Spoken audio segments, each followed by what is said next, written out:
Uma vez estamos aqui para desfrutar da palavra do Senhor, né?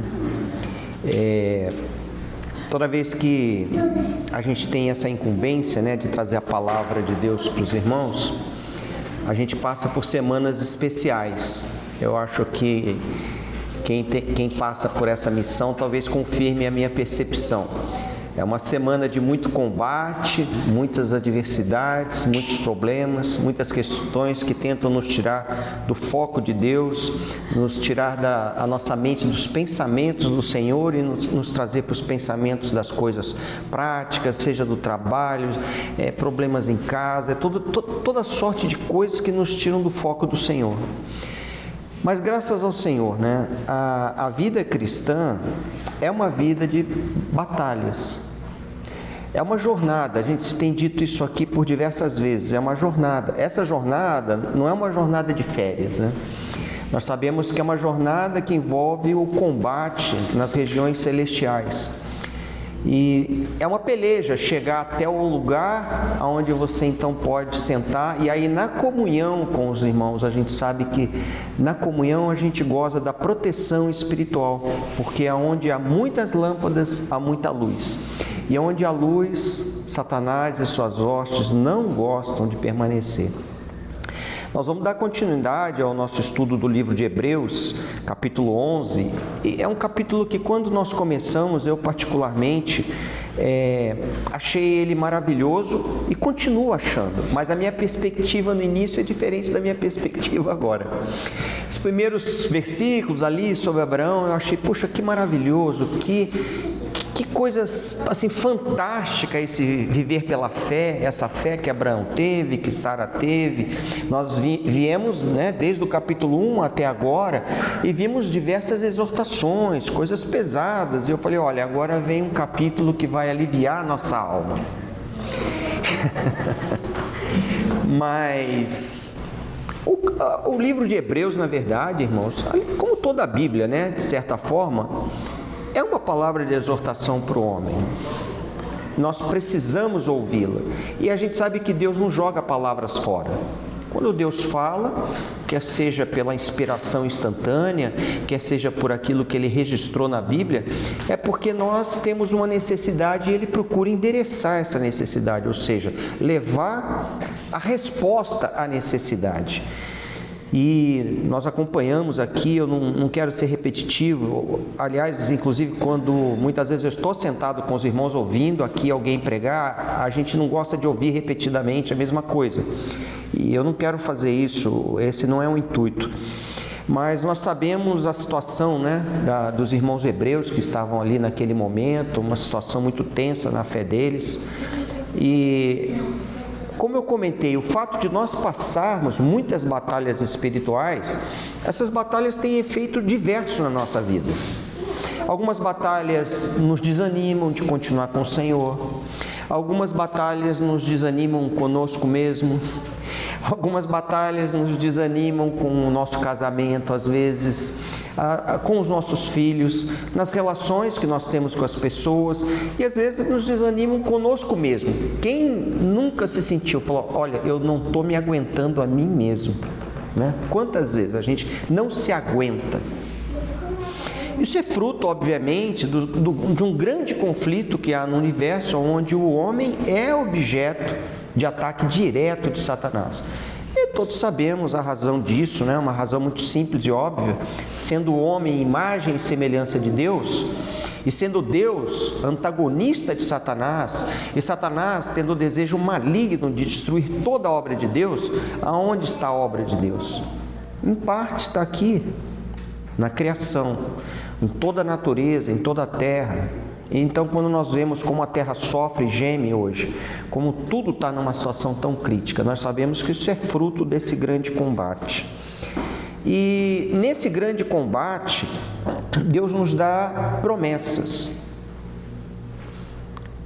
para que a gente seja encorajado. Então, a gente sabe que a palavra de Hebreus é um encorajamento de Deus àquela comunidade chamada de Hebreus, para que eles tivessem ânimo, eles tivessem uma perspectiva, eles tivessem um entendimento mais amplo do reino vindouro, da dimensão do reino de Deus e da necessidade deles não se desapegarem das promessas de Deus que estavam à sua frente para voltar a promessas antigas.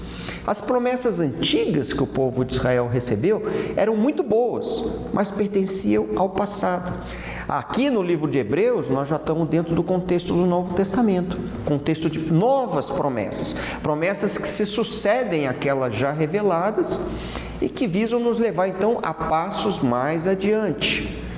E os irmãos hebreus, sem a perspectiva correta, começaram a olhar que talvez a perspectiva anterior desse um ponto de visão melhor. Então a gente sabe que Deus se aproxima dessa comunidade através do autor da carta aos Hebreus, no sentido de estimulá-los, né?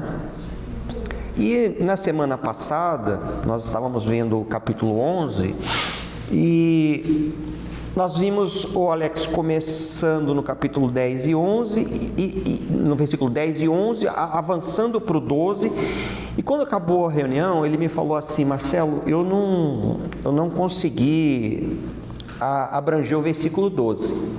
Depois eu fui ler com calma e ouvi a palavra, na verdade assim, né? Não é que ele não abrangeu, ele foi no capítulo 12, só que ele não entrou, vamos dizer assim, formalmente. Vamos ler o versículo 12 e entrar profundamente, mas esse capítulo 11, todos esses versículos que nós temos lido até agora, inclusive os irmãos devem ter observado que nós procuramos toda vez que começamos a leitura, falar, vamos começar do 1, porque está tudo tão interligado e de repente você mergulha num único versículo, você fica sem a perspectiva de onde veio nem para onde vai.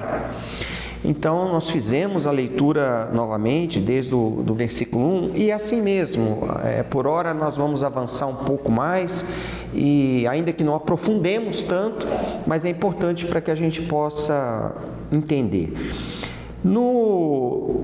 Em Hebreus capítulo 11, vamos fazer aqui a leitura. Deixa eu puxar lateralmente, se os irmãos quiserem abrir e acompanhar.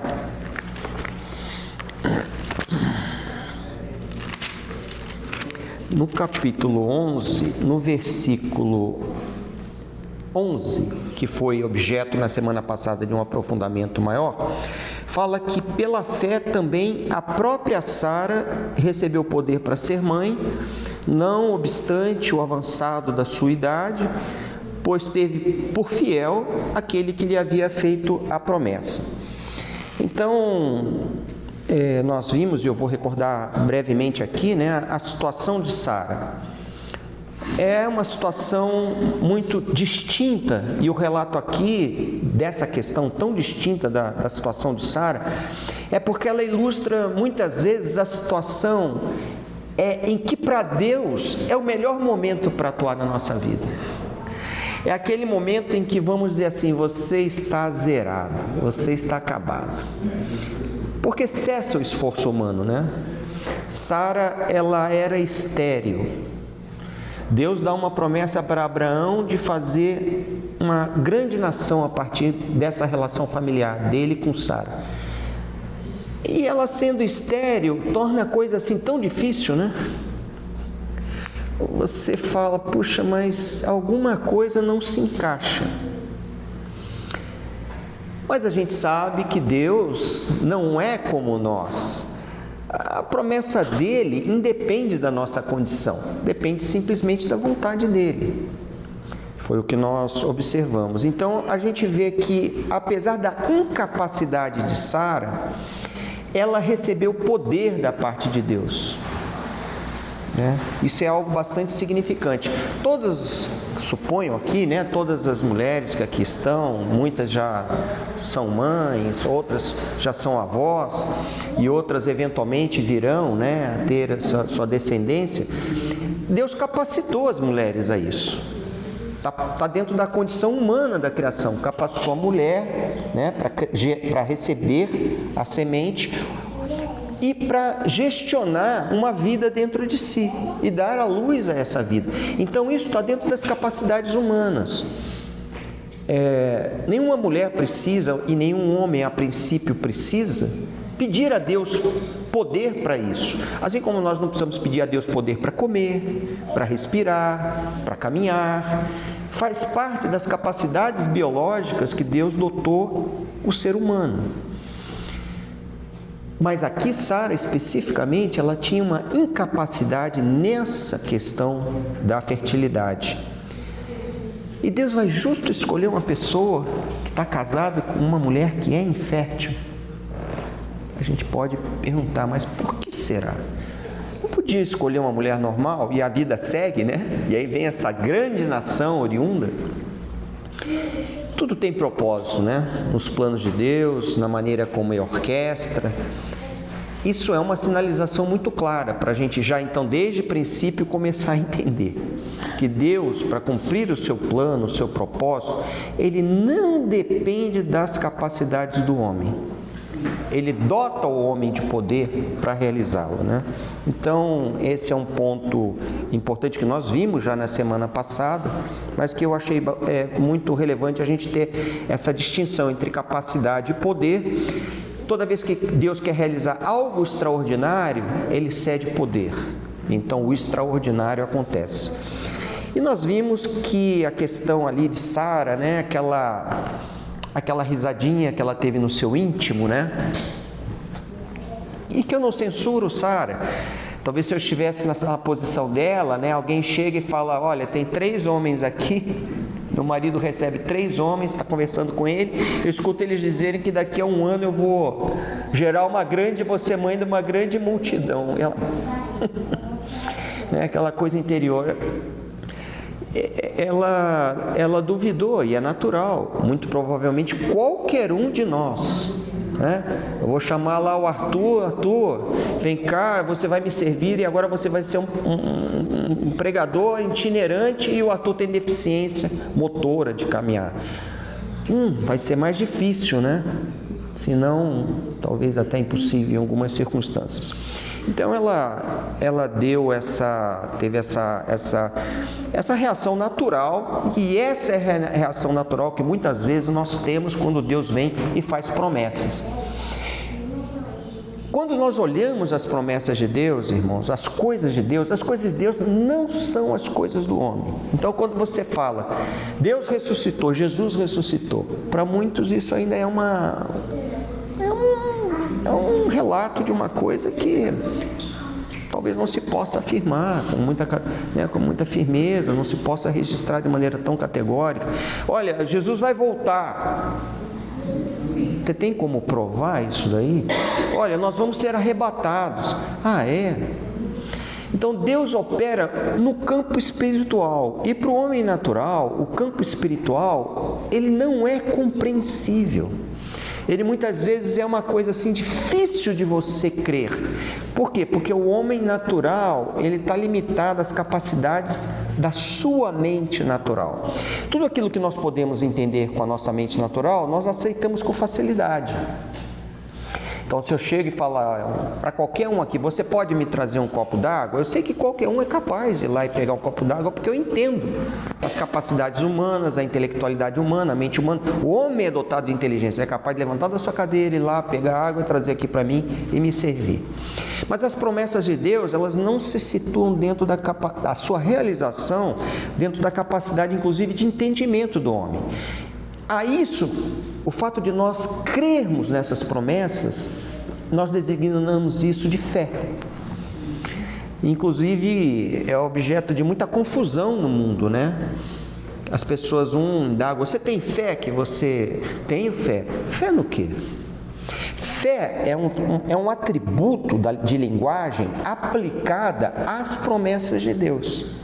Se você tem fé, inclusive, que Deus vai te dar coisas que Ele não prometeu, eu sinto que você tem uma fé sem sustentação.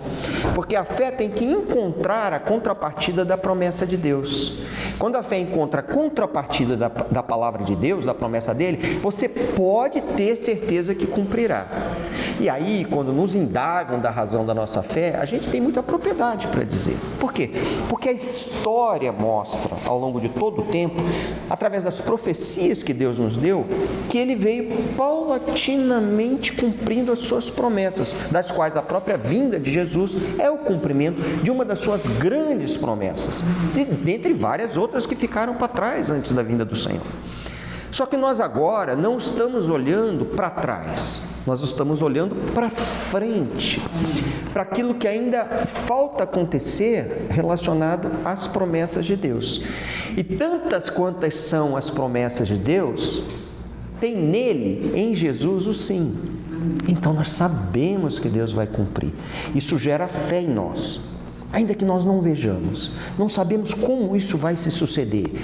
Se vai ser de uma maneira natural ou sobrenatural, isso não importa. O que importa é que nós tenhamos fé, né? Então, quando nós olhamos a situação de Sara, no primeiro momento, a gente fala, puxa, mas veja, irmãos, nós ouvimos e temos aprendido que a fé, ela é um estilo de vida. Nós vivemos pela fé. Isso traz um estilo de vida para nós. Quando Sara e Abraão foram chamados lá de Ur da Caldeia, houve necessidade de fé por parte de Abraão de tomar o início daquela jornada, né? Você tem um sonho, Deus aparece num sonho a você e fala contigo. Quando você levanta no dia seguinte, você fala, será que eu sonhei ou delirei? Será que é real, efetivamente? Você tem um questionamento, mas eu tenho certeza que Deus deve ter internamente no espírito de Abraão, na alma de Abraão, movido, dado poder para que ele saísse da inércia, aquele ponto inicial. Então Deus dá poder. Sua família veio junto. E a gente não sabe se Sara tinha a mesma fé de Abraão. Mas a gente sabe, tudo que nós já vimos, como que funcionava o clã, né? O pai de Abraão saiu. Abraão deve ter convencido ele, olha, Deus me apareceu, me falou, tenho certeza, eu quero ir. Então, para não romper o grupo familiar, o clã, o pai de Abraão acompanhou com sua família, em parte, né? E a esposa de Abraão, e ela veio. Mas Sara está no processo, assim como nós, de crescimento da sua fé. Ninguém nasce gigante na fé. Então, quando aqui fala heróis da fé, que eu não gosto, não é um ato de heroísmo, e mesmo quando fala gigante da fé, a fé não gera gigantes, gera apenas homens que creem na palavra de Deus, né? Mas Sara, ela caminhou. Então, nesse momento, Sara está passando por um estágio de crescimento da sua fé. Deus vem e fala, ela tem uma certa dúvida no seu interior, e a gente vai ver nesse estudo hoje que essa dúvida, ela persiste durante algum tempo. Ela não é algo que imediatamente Deus falou, vou te dar a descendência, e ela já então partiu entendendo que receberia a descendência de forma imediata. Então, a fé ela tem alguns passos. O primeiro passo é a gente olhar a promessa, é entender qual é a promessa, o que é que Deus está nos prometendo. Nós temos que ter essa identificação muito clara na nossa vida hoje. Quais são as promessas de Deus para a nossa vida hoje? É uma casa ou um apartamento que você tanto quer? Deus não tem comprometimento nenhum com isso. Você pode até alcançar, está dentro das capacidades humanas. Ele pode te abençoar contra isso. Mas você não precisa ter fé, porque não é a fé que vai te levar a ter isso. A fé, ela é apenas um instrumento dentro do campo das promessas de Deus. A gente precisa aprender a separar essas coisas. Não adianta querer ter fé para conquistar coisas que estão fora do plano de Deus. Elas são acessórias. A própria palavra fala, buscar em primeiro lugar o reino de Deus e todas as outras coisas vos serão acrescentadas. É uma consequência natural. Mas a gente tem que ter essa questão de percepção das promessas. E depois olhar quem prometeu. Então, a nossa fé tem que estar sendo colocada naquilo que Deus promete. Eu não tenho fé em governante, eu não tenho fé em político, não tenho fé no meu chefe, não tenho fé na minha empresa, não tenho fé em ninguém, né? Além do Senhor. Porque a fé implica num crer absoluto. E a gente não pode colocar esperança em seres que não são perfeitos. A gente tem expectativas, né? Nas relações humanas, familiares, mas a gente não fala, tenho fé em você, Fernanda. Fernanda tem fé em mim. Não, essa é uma fé furada, que vai levar de sabores. A nossa fé tem que estar sendo colocada naquele que prometeu. E quando a gente coloca a nossa fé nesse sentido, nas promessas de Deus, a gente pode descansar. Por que a gente pode descansar, Dulce? Oi? Porque Ele é fiel. Porque Deus tem um atributo que se chama fidelidade. Ele não rompe as suas palavras. Ele não está sujeito a esse problema. Nós temos esse problema. Às vezes a gente fia alguma coisa que a gente não pode fazer.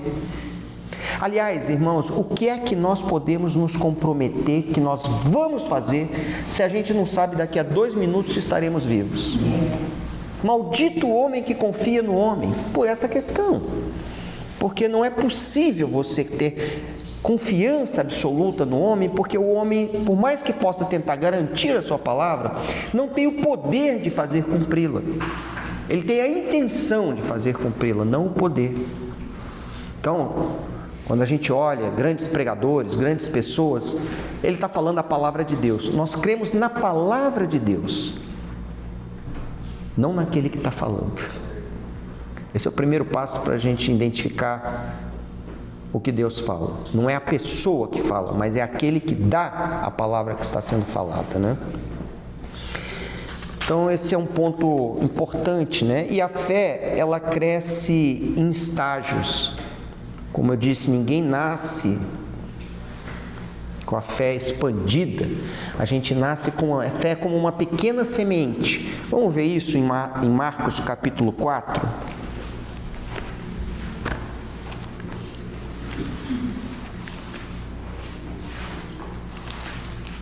Capítulo 4, versículos 26 a 29. Eu vou fazer a leitura, os irmãos acompanhem aí.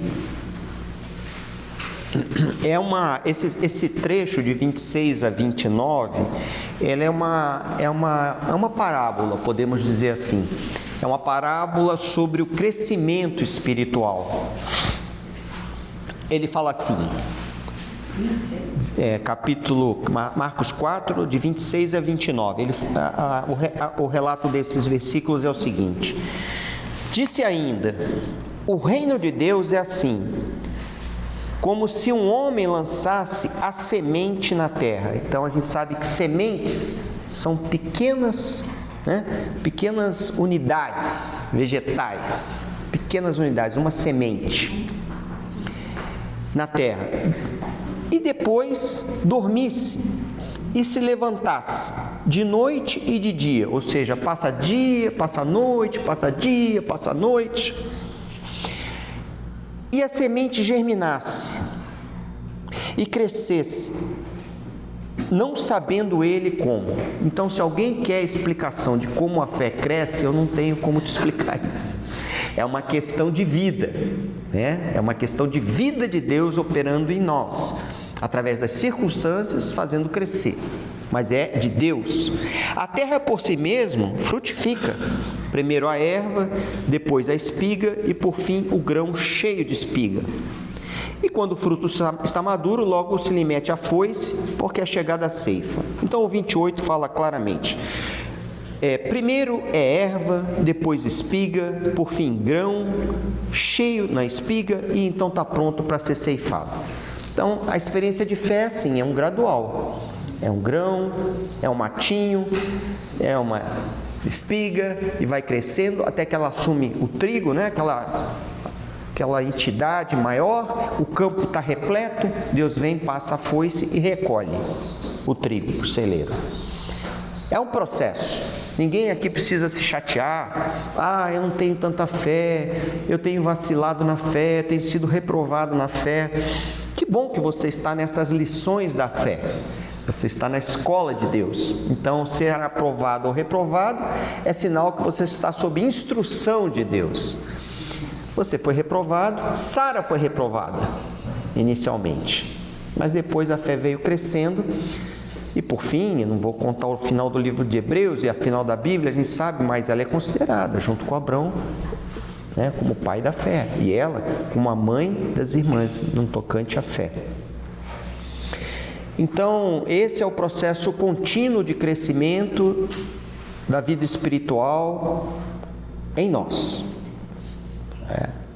A gente tem que manter essa luzinha acesa, sempre nos lembrando, Faça sol, faça chuva, calor ou frio, situação boa ou ruim, isso faz parte do processo de gerar fé em nós, na jornada de vida cristã. E Sara recebe essa promessa e a gente sabe que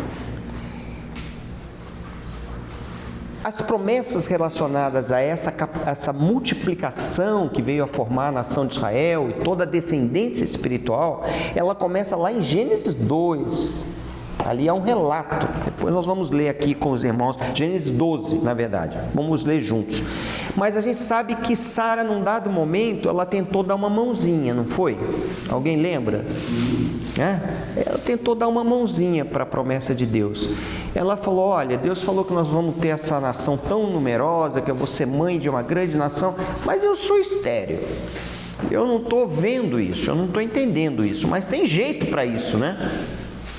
A gente sabe que ela tentou dar um jeitinho. E mesmo Abraão, ele achou que quem ia ser descendente dele era o filho de um servo do filho do Damasceno, um menino lá, nascido no meio do povo. Falou: olha, minha mulher não pode ter filhos, eu também não estou numa condição muito boa para ter filhos, né? Então quem sabe que o Damasceno não vai me dar, né? Então, nós vemos essa questão, a gente tem que olhar, né, na nossa vida prática. Muitas vezes Deus nos dá promessas e hoje talvez o grande problema da religião, irmãos, eu tive meditando sobre isso, né? É que as pessoas pegam as promessas de Deus e elas põem a força humana, a capacidade humana para atender a Deus. Em parte, a religião é essa resposta do homem, muitas vezes, tentando fazer por Deus aquilo que só Deus pode fazer. Então ele gera o sistema, ele gera os mecanismos, ele gera uma série de coisas que tentam ajudar Deus a cumprir o seu plano. Mas a gente sabe que muitas vezes em meio a isso tem muito fruto da carne, muito fruto do homem natural, muita força do braço, do poder econômico. E Deus não precisa disso. E quando isso entra, a gente fala: mas é só uma ajuda. No que atrapalha? No que atrapalha? No que atrapalha? A irmã fala: eu vou pegar meu marido e vou pedir para ele dormir com outra mulher. No que atrapalha? As irmãs, o que as irmãs acham da ideia? É uma forcinha, né? Vou dar uma força para Deus. A gente sabe que o que aconteceu oriundo desse fato? Deus teve um filho com Agar. Irmãos, a descendência de Agar hoje não, né? Agar formou que grupo étnico no mundo? Alguém sabe me dizer? Lúcio, Fernando? Através de Ismael gerou quem? Fala, Janete. Vai. Gerou os árabes, irmãos, né? Gerou os árabes. E Deus falou que Ismael seria forte como coice de uma mula, difícil de conviver até entre seus próprios irmãos. Olha o problema que existe hoje, não só entre a nação de Israel e a nação oriunda de um irmão, o irmão de Isaac, né? Está ali do lado, sangue do mesmo pai. Olha o problema que isso traz para o mundo. Não estou dizendo só para Israel. Olha o problema que isso traz para o mundo. Olha a guerra hoje entre o Irã e os Estados Unidos. Irã, falta petróleo, tem mortes, tem problema, tem inflação, tem... Irmãos, toda vez que o homem interfere e põe a mão para ajudar, é mais ou menos isso. É mais ou menos isso. E o Alex, na semana passada, ele ainda deu no finzinho, né, uma ênfase específica para as irmãs. É uma questão para as irmãs avaliarem, né? Aqui não é uma posição machista, feminista. Sara induziu Abraão a fazer o que ele fez. Não foi uma ideia da cabeça dele, originalmente. Por ele, ainda que por força natural, seria o servo do Damasceno. Um problema ruim também, né? Uma ação ruim. Ela levou ele a coabitar com outra mulher, levou ele a produzir um fruto da carne, e esse fruto da carne gerou uma situação ruim para o próprio fruto da carne. Ele e sua mãe, Ismael, foram colocados ao deserto para vai embora. Ela instigou Abraão a mandar embora a criança e sua mãe. Mas aqui tem uma questão muito séria, né? Porque Deus havia falado com Abraão. E ele falou: eu vou fazer de você uma grande nação. Então vamos ver o versículo específico disso mais à frente. Então Deus ouviu de quem essa promessa? De Deus. E depois Sara vai para Abraão e fala: ó, tenho uma ideia. Vamos fazer assim? Irmãos, a quem Abraão escutou? A Deus ou a Sara? A quem Adão escutou? A Deus ou a Eva? As mulheres têm uma grande capacidade de influência sobre os homens, né? Mas essa influência, irmãs, tem que ser tomada com muito cuidado. Porque todos nós queremos ajudar, inclusive os homens. Se eu ver uma situação, eu quero ajudar minha esposa, quero fazer por ela, quero fazer. Irmãos, se o que a gente pretende fazer, seja a mulher com relação ao homem, o homem com relação à mulher, que está relacionado às promessas de Deus, muito cuidado, para que ao tentar fazer, a gente não crie problemas, né? Então, uma das lições que a gente tem que aqui, eu acho que para as irmãs está claro, né? Porque as lições e a história servem para nos ajudar a orientar o nosso raciocínio, né? E para os irmãos também, os irmãos têm que aprender a ouvir ao Senhor. Você pode até ouvir a sua esposa falar, e deve ouvir. Muitas vezes a gente está casado, tem uma dúvida, eu falo: Fernanda, o que você acha? A situação assim. Mas no final, você tem que escutar o que Deus está dizendo no seu interior. E você não pode seguir simplesmente porque é uma sugestão daquela que é carne da sua carne, osso dos seus ossos. Porque a Bíblia mostra. E isso não é ruim só para Abraão, isso é ruim para todos. Então, uma lição que fica aqui, né? Os maridos devem aprender a obedecer ao Senhor. Não obstante isso, Sara, por fim, né? A gente vê essa questão do crescimento, né? Sara, por fim, ela se torna, e isso está revelado, e nós vimos em 1 Pedro 3 e Tito 2, um exemplo para as irmãs hoje, das quais são filhas da fé de Sara, em que ela aprendeu a ter submissão voluntária, aprendeu, por fim, a confiar em Deus, cooperou no propósito de Deus dentro desse sentido, sendo já na situação em que ela estava, e gerou então, agora sim, uma influência positiva sobre as gerações subsequentes. Então, se a gente olhar a posição de Sara inicial e a posição de Sara, vamos assim dizer, final, o exemplo não está na posição inicial, o exemplo está na posição final, né? Onde a pessoa amadurece através de experiências de morte. Aí os irmãos falam: mas espera aí, Marcelo, que experiência de morte é essa? É que quando a promessa chegou ali, já naquela tenda, por trás daquela, né, naquela situação, Sara já estava amortecida. Ela não podia gerar mais. Se ela não podia gerar, irmãs, né? Vamos supor, uma mulher de 50, 60 anos já não tem mais condição de gerar. Uma mulher de 70, 80 anos tem as suas glândulas mamárias atrofiadas já. Uma mulher de quase 100 anos não pode amamentar de jeito nenhum. Então ela estava, para essa finalidade, acabada. Abraão também é relatado a mesma coisa. Vamos dizer, a palavra que nós lemos na semana passada mostra que eles estavam como que mortos em seus corpos. Não podiam mais fazer isso. Aliás, irmãos, na idade em que ele estava, já não podia fazer muitas coisas. E veja que Deus deixa para essa fase e a partir dela, então, poder realizar a sua obra. Então, enquanto a gente está muito cheio de ímpeto, né? Muito cheio de energia, capacidade humana, Deus, a quem enviarás? Envia-me a mim. Aí ele falou: vou enviar você, mas aguarde. Está muito cedo. Está muito cedo, antes que você faça coisas erradas, né? Deus não me avisou ainda para mim ir e partir. Não me falou ainda para fazer. Ele disse que eu vou fazer, mas não me disse quando. Eu acho que eu vou começar para não ficar atrasado, né? E aí toma a iniciativa de fazer aquilo que ainda não está no momento e no ponto em que Deus diz: olha, você vai fazer. Mas Ele não disse: agora vai e faça. Nós somos cheios dessas atitudes, irmãos. Muitas vezes somos cheios dessas atitudes.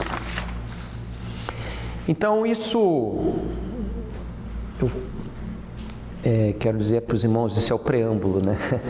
Da recordação da semana passada, com um pequeno avanço sobre essa questão de Sara, porque o Alex me falou: olha, não cobri isso de uma maneira adequada, mas nós somos muito abençoados, porque Sara e Abraão foram precursores da fé, ou seja, foram precursores daquelas pessoas naquela época que aprenderam a confiar e seguir ao Senhor. A gente sabe que antes do dilúvio também houve pessoas que seguiram o Senhor pela fé. Um homem não espera um dilúvio e monta uma arca sem ter fé, né? Muitas coisas ali já aconteciam pela fé, mas nesse segundo espaço dispensacional de Deus, eles foram precursores daquele momento.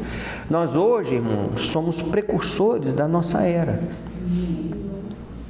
assim como eles foram da deles.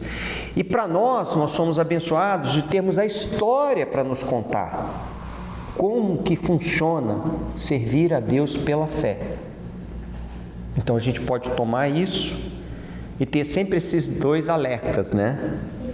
Que isso não é uma coisa imediata, que Deus não está limitado à nossa capacidade para cumprir o seu plano e que o tempo é dele e não nosso. No versículo 12 nos diz assim: por isso também de um, aliás, já amortecido, saiu uma posteridade tão numerosa como as estrelas do céu e inumerável como a areia que está na praia do mar.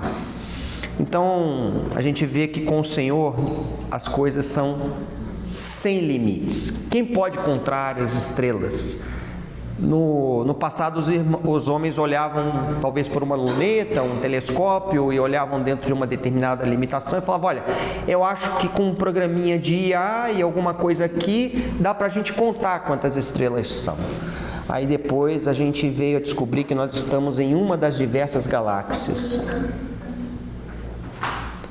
Olha, você vai ser como a areia do mar. Bom, essa missão é uma missão assim cujo talvez nós não tenhamos nem capacidade de potência numérica para expressar um número dessa magnitude. Aí você pega ali 1 centímetro quadrado de areia do mar, abre aquilo ali, abre tal, e aí você vê que tem não sei quantos milhões de grãos de areia ali, e aí depois você imagina quantos quilômetros de terra tem para baixo na praia, quantos quilômetros de terra tem no fundo do mar, e imagina a terra como um todo, e aí você fala: puxa, não existe uma expressão numérica capaz de colocar isso em algo tangível para o ser humano, nem as estrelas, nem a areia. Mas assim é o nosso Deus. Por quê? Porque as promessas estão no campo espiritual, longe da limitação humana. Quando ele fala que nós somos seres espirituais, vivendo uma experiência terrena, carnal, e aponta por uma experiência espiritual, a gente pode se perguntar: quantas são as hostes celestes? Aonde Deus está presente em todas as galáxias existentes e universos e buracos negros? Então, são grandes promessas e a gente tem que entender da perspectiva espiritual. Não são possíveis de serem cumpridas pela mão do homem. Se Sara se juntou a Abraão, e hoje existe em Israel um instituto que pesquisou ao longo de todos os tempos, então desde que a nação judaica foi chamada ali em Abraão até hoje, contando e levando em consideração fatores históricos, séries geográficas e probabilidades, que provavelmente daquele ponto até hoje já existiram 120 milhões de judeus. Hoje a nação tem 7, 8 milhões na nação, talvez mais, 4, 5, 6 milhões dispersos pelo mundo. Mas tem muita gente que ficou para trás. Daqueles que creem pela fé, desde que o Senhor colocou sua palavra aberta aos homens, e mesmo depois do Evangelho, quantos milhares ou talvez milhões de irmãos já morreram, já passaram?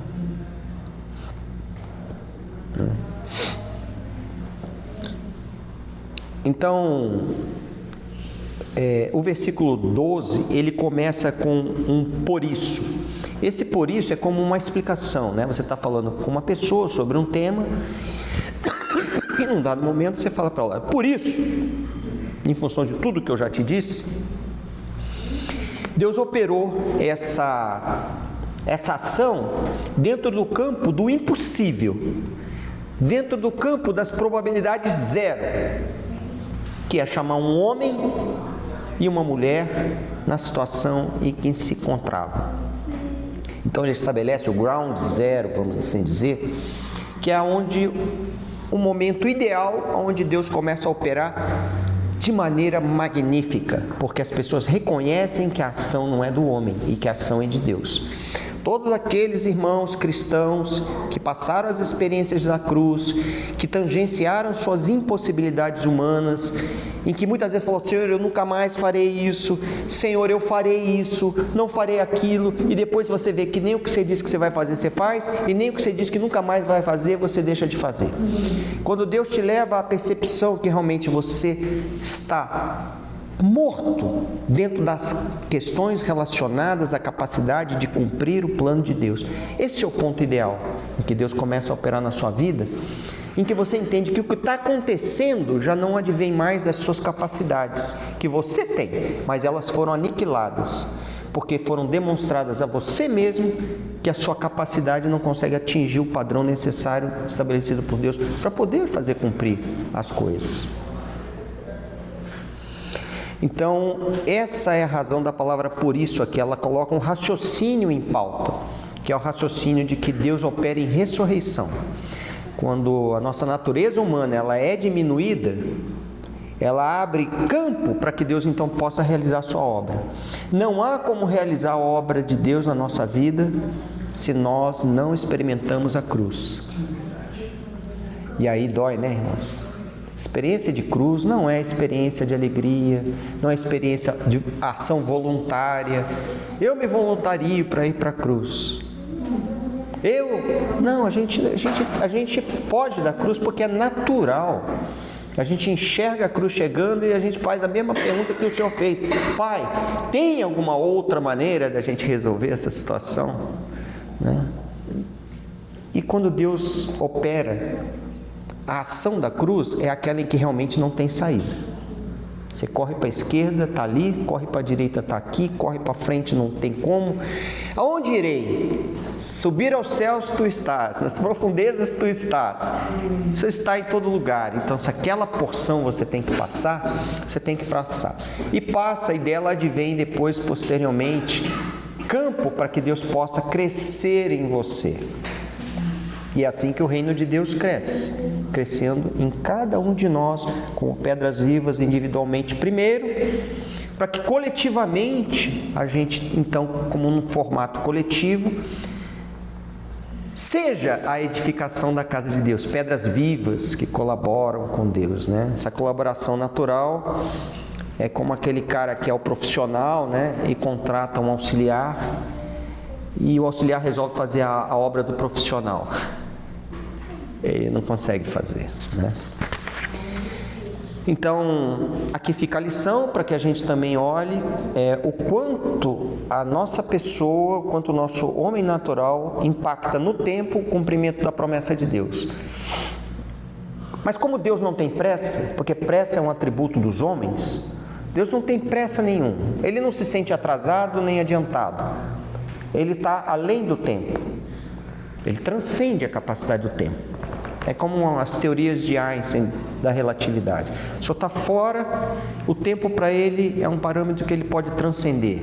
Ele sabe o futuro porque ele no futuro está. e ele conhece o passado e o princípio porque lá estava. E ele opera nesse intervalo de uma maneira sem limitações. Tanto é que muitos, a gente vai ver, morreram na fé, crendo em Deus, sem ver as promessas acontecerem. Isso não significa que Deus não as cumpriu. Simplesmente que no tempo em que você viveu, não era o tempo do cumprimento. E isso aconteceu com Abraão e Sara. Diz que eles viram, olharam com os olhos à frente a promessa que Deus deu, morreram crendo, mas sabendo que no tempo oportuno Deus cumpriria. Assim como foi a promessa da vinda do Messias. E assim como será a promessa. Muitos dos nossos irmãos já morreram na esperança de fé de que o Senhor voltará. E, inclusive, alguns se atrapalharam com isso, mas a gente não os recrimina. Às vezes a gente acredita pelos fatos, pelas circunstâncias, então você muda até o seu comportamento, porque vai voltar hoje, vai voltar amanhã. E você se separa de tudo e gera uma atitude. E não foi naquele tempo. Pode ser no nosso, mas também pode não ser. E se for ou não for no nosso, isso não muda nada. A promessa será cumprida de toda forma, né? Quando fala de ainda se referindo ao versículo 12, também de aliás, já amortecido, obviamente esse versículo está se referindo agora, um pouco mais à frente, a Abraão, se referindo a ele, mas a gente sabe que essa promessa veio para os dois, veio para o casal. Um homem não pode gerar uma multidão, uma mulher não pode gerar uma multidão autonomamente, nenhum dos dois. Então a promessa de Deus veio para esse casal. E a gente tem que olhar esse formato que Deus escolhe. O formato de iniciar a sua presença nessa terra veio através de um casal. Deus começa os grandes princípios através desse par. Então, o casamento, essa união entre o homem e a mulher, é algo muito sério. Quando a gente toma isso e acha que é uma coisa que está relacionada apenas à minha vontade, à da minha esposa, ela transcende. E se vocês se atrapalham demais no seu relacionamento, vocês atrapalham a Deus. O relacionamento do casal não é para um atrapalhar o outro, por conta de pequenos problemas e questões, mas de um conseguir ajudar o outro a executar a jornada. E executar a jornada segundo aquilo que Deus mostra. E não é fácil, irmãos? Porque a gente está sempre atuando. O homem natural nosso está sempre atuando. Mas não tem problema. Deus conhece a natureza humana. Ele está trabalhando. E assim, progressivamente. Progressivamente. Quem começou hoje na fé, seja bem-vindo. Quem já está há muitos anos na fé, continue na fé. Quem está como Paulo, que ele falou, olha, guardei a fé, cumpri a carreira, sei que a coroa está à minha espera, e ele falou, olha, se eu tiver que ficar, eu fico pelos irmãos, se tiver que partir é lucro, porque eu sei que a promessa de Deus para mim vai ser realizada.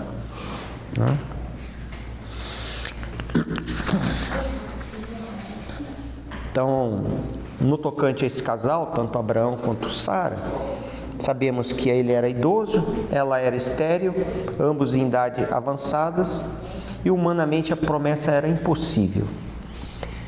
Quais são as promessas impossíveis que Deus tem para cada um de nós, irmãos? Que estão reservadas para nós. No caso desse casal, era gerar. O que é que está dentro da nossa vida, no nosso viver, no nosso cotidiano, que é o impossível? E que às vezes a gente fala um para o outro, não dá, viu? Não dá, não é possível. Ainda via conversando um pouquinho com a Fernanda, ela me falou, eu sou a Fernanda, Eu sou assim, aquela síndrome de Gabriela que a gente tem, Mas, Fernanda, você não pode perder a fé no Senhor, porque como Ele pretende te usar, e Ele está te usando, Ele vai te dar as capacidades para isso, para que você seja uma pessoa útil na mão dEle, Então, tenha fé no Senhor,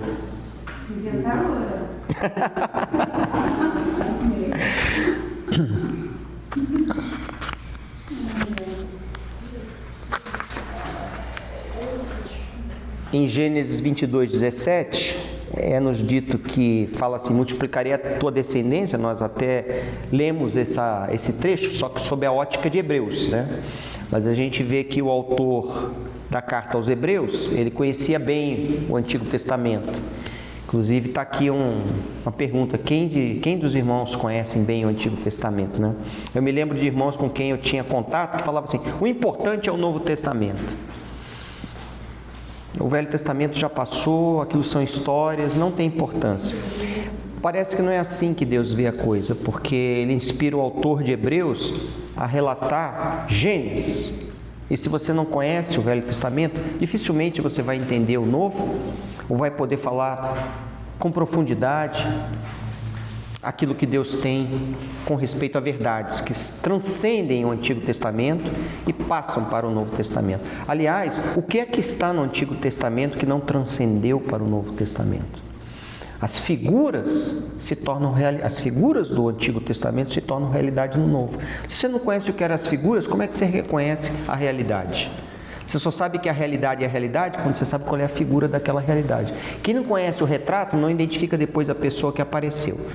Se alguém te mostra o retrato de alguém que você não conhece e essa pessoa aparece depois adiante, você então reconhece. Essa era a foto dele, agora eu vejo ele ali, ó. Já vi a foto dele.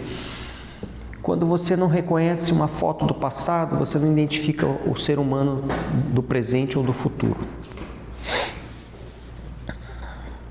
Então, aqui em Gênesis 22:12, fala: multiplicarei a tua descendência como as estrelas do céu, como a areia da praia, do mar.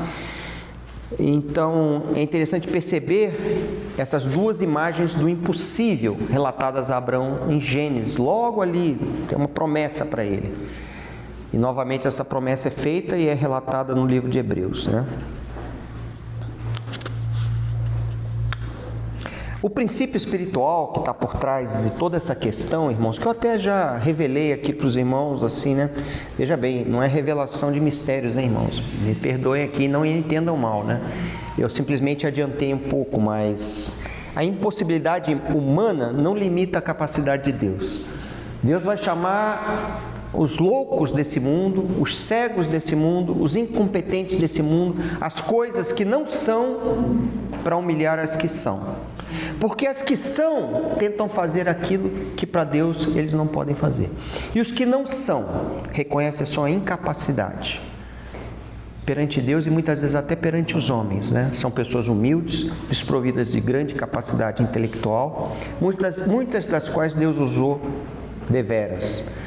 E também muitos que tinham capacidades e reconheceram que não eram suas capacidades naturais que poderiam apoiar a obra de Deus, mas Deus os usou em ressurreição suas capacidades, né?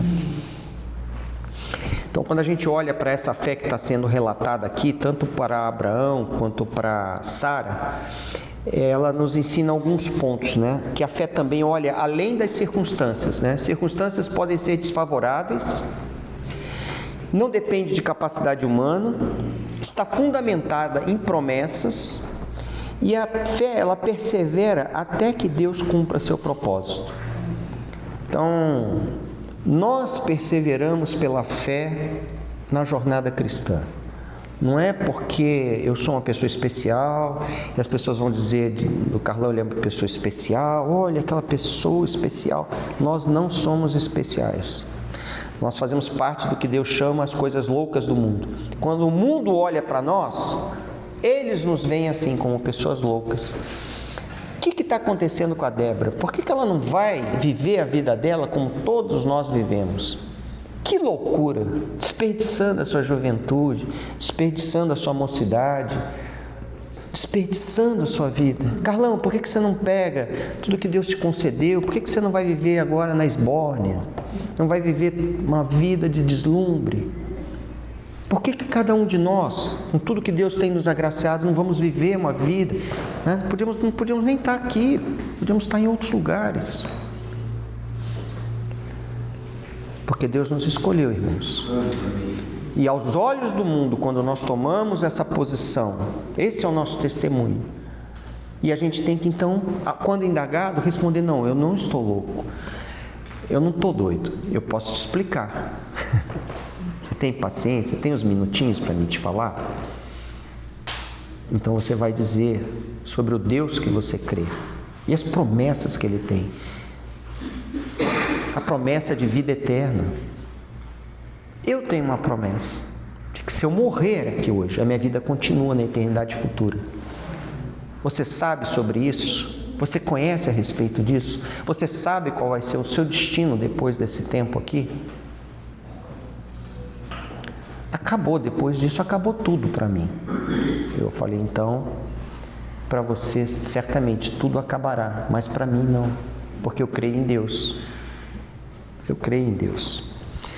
Então, no caso desse casal, e como de muitos dos santos do Antigo Testamento, que fala que as promessas que foram dadas para eles, muitos anelaram conhecer e não conheceram até o tempo oportuno da vinda de Cristo. Então, essa questão da fé, irmãos, ela não é uma questão simplesmente da gente viver hoje pela fé, amanhã pela fé, depois de amanhã não pela fé. A gente tem que viver e morrer pela fé, se necessário. E viver e morrer pela fé, isso também significa que até o último dia da nossa vida, que pela misericórdia de Deus seja encontrado fé em nós. Nós nunca percamos a fé. A gente fala aqui, parece que é apenas um simples discurso, mas eu conheço irmãos que perderam a fé. Perderam a fé. Num dado momento da sua vida, perderam a fé. Deixaram de acreditar nas promessas de Deus. Sua mente se embotou. As riquezas do mundo, a fascinação do mundo, o distanciamento de Deus, de ouvir o que Deus fala, de ler o que Deus deixou, de entender as coisas do Senhor e buscar e se aplicar. Aquilo vai ficando para trás e o som do mundo vai aumentando, ou o som da própria religião vai fazendo sentido. Aqui os irmãos estavam correndo esse risco de voltar a uma fé de um estágio anterior. E eu falo isso para os irmãos com bastante propriedade. Quando a gente se afasta dos caminhos do Senhor, perde o Senhor de vista. O Senhor vira uma rua e você já não estava tão próximo a ponto de acompanhá-lo. E você não consegue mais escutar a voz do Senhor. E questões começam a passar pela sua mente. E daqui a um tempo, aquela fé que você recebeu na sua adolescência, na sua infância, mesmo na vida madura, você começa a ponderar: acho que tudo isso não fazia parte de um grande devaneio, não é bem assim, Deus está em todo lugar, em todas as coisas, e Deus é amor, e então em função disso tudo é tudo muito simples. Toca o pau, vamos viver a vida. Isso acontece, irmãos, acontece bastante. Muitos irmãos decaem da fé até por seguir falsos ensinos. Ele põe sua fé naquilo que é do homem, muito além daquilo que Deus disse, e passa muito tempo nisso. E num dado momento, aquilo que é do homem, ele desmorona. E quando desmorona, a sua fé tendo sido colocada naquilo, você desmorona quase que junto. Tem bastante irmãos experientes nesse assunto aqui. Porque a gente deixa de ouvir Deus e passa a ouvir o homem. E o homem começa a falar coisas que não estão na palavra. E como você não tem intimidade com a palavra, você não lê, você prefere simplesmente comer prato pronto. Você não é bereano. Então você escuta e não confere. Daqui a pouco você passou o primeiro ponto, comeu o primeiro indigesto, o segundo indigesto, o terceiro indigesto. Lá na frente você já não está discernindo mais nada. Você está lendo, perdoe meus irmãos, mas encontro diário, alimento diário, não sei o que diário. O teu diário está aqui, ó. Pode ler na origem que fica bem melhor. Toda a inspiração de Deus vai estar acessível para você. O ensino da palavra vai estar disponível para você. Ninguém aprende a Bíblia fora da Bíblia. A gente aprende a Bíblia na Bíblia, em oração diante do Senhor. A gente não precisa de muita tutela para aprender a Bíblia. Paulo fala, né, em 2 Timóteo 4, 7, 8, e eu já tinha até relatado aos irmãos: combati o bom combate, completei a carreira e, por último, guardei a fé. Você pode combater, você pode completar a carreira e chegar no fim e morrer na praia, como dizem, né? Perdeu a fé, nadou, mas a fé não foi suficiente, e quando chegou lá faltando muito pouco, algum evento acontece na sua vida, alguma circunstância te cerca, algum engodo satânico se aproxima, alguma fragilidade ao seu redor que toca em você, e você não está conectado o suficiente com Deus para não tropeçar, para não se deixar levar, e você segue por caminhos estranhos. Por fim, a sua fé, toda vez que você segue um caminho estranho, a sua fé em Deus começa a diminuir e a sua crença no homem começa a aumentar. Porque a gente não troca alguma coisa por nada, sempre se troca alguma coisa por alguma outra coisa. E ele fala: já agora a coroa da justiça me está guardada, a qual o Senhor reto juiz me dará naquele dia, e não somente a mim, mas também a todos quantos amam a sua vinda. Então aqui, irmãos, em Hebreus 11, a gente vê que a fé não é uma ferramenta para você obter as coisas que você quer. Se você está expressando a fé dessa maneira, no relacionamento seu com as pessoas: tenho fé que Deus vai me dar, tenho fé que eu vou alcançar, tenho fé que eu vou conquistar. Como eu comentei, essa é uma fé totalmente tola. Não tem promessas relacionadas a isso dessa forma que você imagina. Tudo que Deus nos concede de benesses materiais, um carro, uma casa, não é oriunda da fé. Muitas vezes é oriunda das promessas de Deus, genéricas, gerais. Mesmo o homem que não crê em Deus, a sociedade que está à parte de Deus, tem sol e chuva sobre toda a terra, tem comida sobre toda a terra. Tem uma lei que diz que todo homem que trabalha se alimenta do fruto do seu trabalho. Muitas coisas nos acontecem pelas leis naturais que Deus já deu. Não há necessidade de fé. Mas as promessas de Deus, essas são pela fé. A gente não pode confundir fé como ferramenta, e no mundo cristão está cheio disso. As pessoas inspirando, alimentando as pessoas: tenha fé, Deus vai te dar, Deus vai te dar, Deus vai te dar. O compromisso de Deus não está em te dar coisas, mas em realizar o plano dele. Ter coisas é subjacente como necessidade para que nós possamos viver. Aliás, para quem já experimentou ter muito, ou tem muito, e eu já tive bastante, é um risco constante. É um risco constante. É sufocante. Porque quanto mais coisa você tem, mais preocupação você tem na sua vida. De como guardar, manter, multiplicar. Toma espaço no seu coração. Toma espaço na sua vida. Então, a gente tem que ser muito sábio em administrar o que Deus nos dá. Porque Ele, na sua infinita misericórdia, também, se Ele te dá e você começa a se escorregar nisso, e Ele te ama, Ele te tira,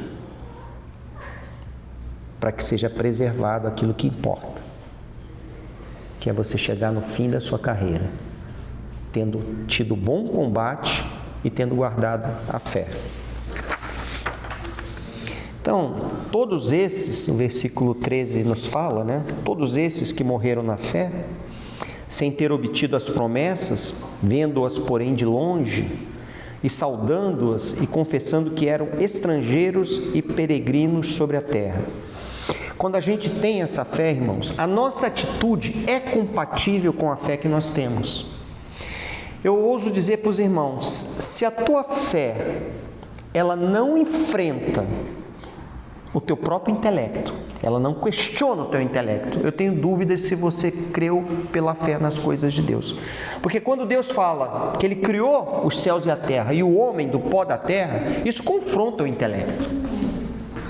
Você vai nas universidades, Isso não é aceitável, porque confronta o intelecto. Então vai se achar diversas maneiras de explicar que uma molécula de não sei o que um raio de energia, não sei o... As explicações mais mirabolantes, inclusive para as quais é necessária uma fé humana maior do que a fé espiritual para crer nas coisas de Deus. Tem que se fazer presente, mas os homens creem nisso. Os homens creem nisso, né? Eles creem em coisas que não podem compreender muitas vezes. Mas o nosso comportamento ele tem que ser coerente com a nossa fé. Então, a fé implica numa visão espiritual. Irmãos, eu não estou aqui falando visão de anjos, visão de vozes, de pessoas do além falando com você. Eu estou me referindo a uma visão espiritual das promessas de Deus. O que Deus tem prometido para cada um de nós. Tem uma profundidade relacionada a isso, né? Muitas vezes as pessoas querem tocar nas coisas, as pessoas querem possuir coisas tangíveis, mesmo no plano espiritual, para dizer, olha, a fé existe, mas aqui a gente vê que aqueles que receberam essa promessa morreram sem tangenciar elas. Abraão saiu de Ur da Caldeia, peregrinou, chegou lá em Canaã, e quando ele morreu, você viu alguma grande nação? Vocês têm notícia, depois da morte dele, de uma grande nação? E ele entendeu que a promessa de Deus transcendia apenas uma nação terrestre. Quando ele entendeu isso, ele teve a certeza que a promessa de Deus era espiritual, porque não dá para uma grande nação ser tão numerosa quanto as estrelas do céu, quanto a areia do mar, em Canaã apenas, né? Até por lógica. Então, muitas vezes, e muito mais os nossos irmãos do passado, eles receberam e olharam as promessas vendo ao longe. Meu tempo acabou. Mas nós estamos muito próximos de terminar, né? Estamos muito próximos.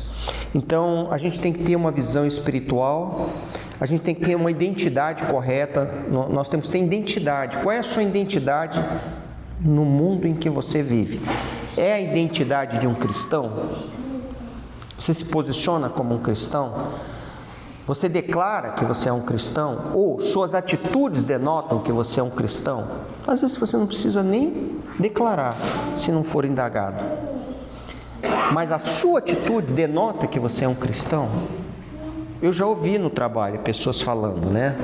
Atrás das portas. Ah, o Marcelo é crente. Eu não fui falar para elas que eu sou crente. Isso é um rótulo que nos dão, né? Mas o importante é que as pessoas nos conheçam como pessoas que creem em Deus. Se o crente é a tradução desse significado, né? Ele é crente em Deus. A nossa identidade tem que ser a identidade de pessoas que vivem pela fé. Uma identidade correta. Se você diz que você vive para a fé, a tua atitude deve ser coerente com a fé que você professa. Se a tua atitude é incoerente, você aqui, ou na sua oração, ou no seu íntimo, você se vê como uma pessoa que recebeu a fé, né, aquela primeira semente, que a fé está crescendo, procure viver mediante essa fé. As pessoas vão te questionar, o diabo vai te questionar, pula daí de onde você está, faça isso, faça aquilo, e você vai responder. Que você atende à palavra de Deus e não aos estímulos do mundo nem do diabo. Você não vai fazer coisas que não são coerentes, né? Outra coisa, se você é uma pessoa que vive pela fé e a fé nos aponta a promessas que vão chegar e que a gente sabe que toda essa terra vai passar, toda essa terra vai passar. Não sei se os irmãos ouviram esses dias aí a notícia, né, que Casas Bahia fechou 300 e poucas lojas, tem mais de, 4.000 e poucas pessoas demitidas, ou que um banco tal está falindo. Aí você fala, está falindo aquele banco? Espera aí que eu vou pegar todo o meu dinheiro e eu vou pôr lá. Aí você põe a sua vida lá. Que coerência tem isso? Se o mundo está falindo, o mundo está na iminência de ser enrolado, está na iminência de ser passado pelo fogo, o que é que você está fazendo? O que é que você está fazendo? Você está investindo pesadamente nesse mundo, criando um arrasto atrás de você que para carregar é super difícil e pesado? Ou você tem a leveza de poder falar, muito poucas coisas me preocupam atualmente, e quanto ao comer e vestir, Deus tem me sustentado todos os dias, e tem ainda me dado a graça de poder ter um carro para mim vir até aqui e de dar umas voltinhas. Quanto ao mais, eu não sei, não me causa preocupação nenhuma. Primeiro porque eu confio no Senhor, porque eu passei prova nesse sentido. Eu passei prova nesse sentido. Para você ter muitas coisas e de poder dizer como Paulo, sei viver na abundância e também fora da abundância. E me sinto muito leve. Mais leve e tranquilo para dormir hoje do que eu podia na época em que eu tinha muitas coisas. Nós temos que ter uma confissão pública, né? Porque o versículo fala: todos esses morreram na fé, sem ter chegado a tangenciar as promessas, vendo-as ao longe e saudando-as e confessando. Nós temos que ter uma boa confissão da nossa fé para as pessoas. Você confessa a tua fé? Ou você passa silencioso pelas pessoas? Você procura estimular uma oportunidade para poder revelar o Senhor, de poder também manifestar? Essa confissão ela é pública, irmãos. E também tinha as prioridades, né? Que é o que eu acabei de falar. As nossas prioridades estão muito arraigadas nesse mundo, a gente tem dificuldades. Por fim, versículo 14, um versículo bem pequeno, que nos diz: porque os que falam desse modo, que modo que aqui está se referindo? Professando a fé. Os que falam, professando a fé, desse modo, manifestam estar procurando uma pátria. Nós estamos procurando o que hoje na nossa vida? Nós aguardamos uma pátria celestial. Uma pátria celestial. Claro, irmãos, a gente olha a Bíblia, né? Essa é uma expressão muito comum entre nós, né? Outro dia mesmo estava vendo um estudo do Charles Spurgeon e ele dizia: todo cristão quer ir aos céus, e espero que ele não se decepcione, porque num dado momento, quando tudo passar, o final de Apocalipse, o que lá é revelado? Eis que vejo uma cidade que desce dos céus, que tem um firme fundamento, que encontra aqui ancorado o rio da vida novamente, a árvore da vida. Então, estar no céu é como que uma passagem também temporária, porque por fim haverá novos céus e nova terra. Se não houvesse novos céus e nova terra, irmãos, a gente poderia dizer: Deus foi derrotado. O intento dele em criar aqui, nesse planeta, criar o planeta e fazer o que ele pretendia fazer aqui, foi um tremendo fracasso. Recolhe o time, pega a aeronave espacial e leva todo mundo de volta para o céu, de onde de lá viemos. A palavra de Deus nos fala que Deus nos conheceu quando a gente ainda era substância informe no ventre da nossa mãe. E soprou em nós o fôlego da vida. Estava com Deus o fôlego da vida de cada um de nós. A fé madura, irmãos, para completar, concluir, ela tem desapego do passado. Se você tem apego ao passado, e eu vejo que às vezes eu tenho apegos ao passado, não que eu queira ter as coisas do passado, quantas coisas eu já me tranquilizei, mas é que às vezes a gente gosta até de coisas que são da nostalgia do nosso passado, né? Vou falar para o Miro: lembra, Miro, daquela época que a gente pegava carro, trocava roda, equipava, punha um som assim, não era legal, não era? Gostoso? Não era bom? Pô, todo moleque gostava de fazer esse tipo de coisa no carro do pai, que comprava o primeiro carro, ia lá, punha um Tojo, um TKR, um não sei o que. Os meus amigos vivem me passando o WhatsApp dessas coisas: olha lá, que coisa legal. Tem tanta coisa do nosso passado que é legal, né? Lembra quando eu morava naquela casa? Puxa, que gostoso que era naquele tempo. A gente brincava na rua, fazia assim, assim. Sim, foram coisas maravilhosas que Deus nos deu. Toda a nossa vida, toda a nossa história. Mas a gente tem que olhar para frente, irmãos. O passado, nós não podemos viver de nostalgia. Ah, sabe o que eu fiz no passado, Miro? Tudo que eu fui, que eu fiz, não tem muita relevância mais, Miro. Contar histórias do passado. Eu já fiz muitas coisas, já viajei para vários continentes, já fiz várias coisas, já vi várias empresas nacionais, multinacionais. É bacana, pô, tudo Deus faz no tempo apropriado, mas eles não vão me ajudar mais nada no que tange o que tem daqui para frente. E gastar o tempo da minha mente nisso não vai me levar adiante. Então é uma questão até de lógica, né, humana que Deus nos dá. Da gente, ao ter necessidade de fazer algo agora, hoje nós fizemos uma receita lá em casa. Eu precisava dos ingredientes para aquele momento. Não me adianta os ingredientes do passado, me importam os ingredientes desse momento. Os ingredientes desse momento para a nossa vida, nós temos que considerar cada um de nós. O que é que nós estamos fazendo? E seguir em frente, aguardando a obra de Deus, guardando a fé, não se distanciando à vista do Senhor, nem da capacidade de ouvir. Se eu já não consigo mais ouvir o Senhor, é porque Ele virou uma esquina e perdi contato. Se eu não consigo vê-lo mais, está meio nublado, é porque eu perdi contato. Corre para procurar ajuda. Sai correndo, antes que a distância fique muito grande. Que o Senhor nos dê graça, né, misericórdia. E não desanimarmos com as nossas incapacidades humanas. Deus não depende de nenhuma das nossas capacidades, nem das nossas incapacidades. Elas não são limitantes para Deus. E as nossas capacidades não vão ajudar a Deus. São só capacidades humanas. O reino de Deus é construído com o poder de Deus e não com capacidades humanas. Amém.